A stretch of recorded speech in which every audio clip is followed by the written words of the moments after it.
Hey guys, gusto kong sagutin yung may nagtanong sa akin na, Ma'am, bakit po maliliit naman yung letra ng aking Gmail account? Bakit po pagdating sa pag-create ng LTMS portal, bakit mga capital letter yung lumalabas? Kaya po ba siguro wala akong na-receive na email verification? Kaya ngayon ipapakita ko sa inyo at mag-create tayo ng LTMS portal. Mapapansin nyo habang nagtatype ako, hindi naman ako nag-caps lock or hindi ko pinindot yung caps lock. Pero ang lumalabas talaga ay mga capital letter lahat. Ang ibig sabihin po nito, nakaprogram na po na caps lock talaga lahat ang lalabas kahit ang gamitin nyo ay mga small letter sa inyong Gmail account. Isa pang tanong dyan, makaka-apekto ba yan sa pag-send sa inyo ng email verification? Ang sagot ko dyan, hindi. Kasi once na tama lahat ng letra o numero na inilagay ninyo sa inyong Gmail account, automatic makaka-receive po kayo ng email verification. May mga magtatanong dyan, Ma'am, ano po ba ang posibilidad? Bakit hindi po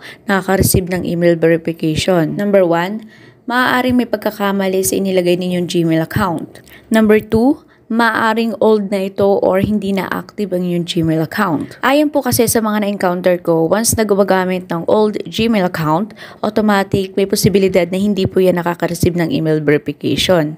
Kaya hindi po ako nagkakamali sa pag-create ng LTMS portal. Ang ginagamit ko po ay bagong create na Gmail account. Pero nasa sa inyo pa rin naman yan kung maniniwala kayo or hindi. Para lang naman yan sa akin at sa personal experience ko. Yun lang guys, and I hope nasagot ko po yung katanungan na nagtanong nito. Okay, that's all. Thank you!